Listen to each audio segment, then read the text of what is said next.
Normalisasi database 1NF, 2NF, 3NF akan sering kita lakukan ketika kita akan membuat database secara optimal. Biasanya digunakan oleh seorang database administrator atau DBA. Normalisasi di sini adalah pengelompokan atribut yang membentuk entitas sederhana dan mudah beradaptasi, sehingga dapat menjadi suatu penentu bahwa database yang dibuat berkualitas baik. Fungsi normalisasi data adalah menghindari kemungkinan terburuk yang akan merugikan sistem. Di antaranya adalah insert anomali, situasi di mana tidak memungkinkan untuk memasukkan beberapa jenis data secara langsung di database.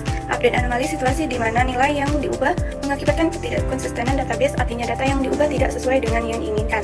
Delete anomali, penghapusan data tidak sesuai yang diharapkan, artinya data yang seharusnya tidak terhapus malah jadinya terhapus. Tujuan normalisasi database adalah: yang pertama, membantu analisis berinteraksi dengan database menggunakan bahasa SQL. Yang kedua, meminimalisir nilai nol atau nilai hilang dalam database. Yang selanjutnya, mengeliminasi data yang tidak perlu atau terduplikasi. Selanjutnya, database yang terorganisir jadi memiliki ruang atau space yang lebih banyak. Selanjutnya ada segmentasi data lebih baik karena data yang sama dikumpulkan dalam kategori yang sama. Memilih atau mengurangi masalah saat melakukan modifikasi data. Yang terakhir, membantu analisis dalam menyortir dan memilah informasi di database. Lalu, bagaimanakah cara melakukan normalisasi dan penulisan untuk melakukan normalisasi database? Normalized from adalah universal table atau tabel yang belum dinormalisasikan. Biasanya memiliki ciri di mana tabel tersebut memiliki seluruh data yang biasanya berupa laporan yang mudah dibaca oleh manusia, namun sulit dibaca oleh sebuah sistem. Setelah mengetahui data normalisasi atau universal, kita akan membuat first normal form. Ada beberapa aturan dalam pembuatan tabel first normal form atau 1NF, seperti atribut name, seperti name, nama jurusan mata kuliah, dan jumlah SKS harus bersifat unik. Masing-masing memiliki data-data yang berbeda. Seperti pada contoh di bawah adalah sebuah jenis, pembagian sebuah jenis di mana nama dan juga jurusan. Pada jurusan sebenarnya kita bisa membuat hanya dengan menuliskan KA, TK, KA, dan TK. Tidak perlu memakai dua tabel seperti di bawah ini dengan tanda conteng. Itu termasuk pemborosan data dan juga contoh terduplikatnya data. Baris data harus berbeda, tidak boleh diisi dengan data yang sama.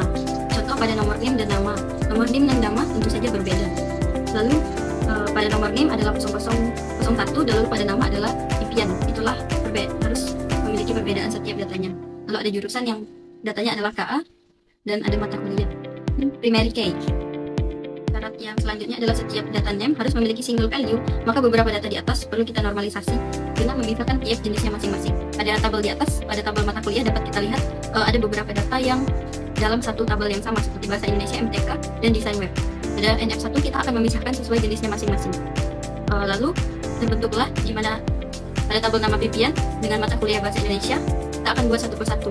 Nama pipi kita buat dengan 3 mata kuliah yang berbeda, bahasa Indonesia, MTK, dan desain web. Itupun nama-nama selanjutnya seperti Rahma juga memiliki mata kuliah Rahma bahasa Indonesia, Rahma matematika, dan Rahma desain web.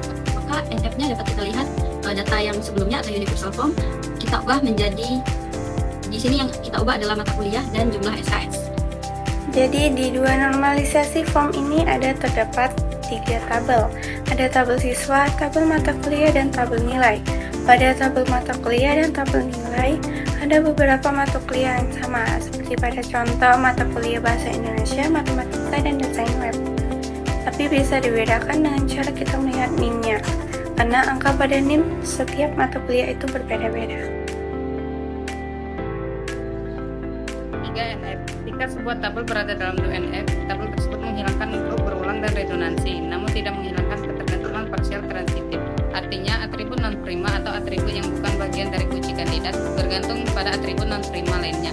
Inilah yang dihilangkan oleh bentuk nomor 3 atau 3NF. Jadi, agar sebuah tabel berada dalam 3NF, ia harus yang pertama berada di 2NF, yang kedua tidak mempunyai ketergantungan parsial transitif.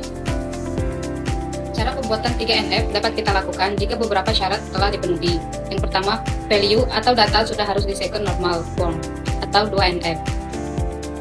Kemudian syarat berikutnya adalah semua non-primary key dari seluruh tabel tidak tergantung pada non-primary key. Contohnya, primary key A dan data B yang bergerak tergantung pada A. Lalu ada satu tabel yaitu tabel C yang tergantung pada B. Dalam kasus data di atas adalah di mana ada tabel kode MK yang tergantung pada nama mata kuliah, maka kita harus memisahkan tabel tersendiri.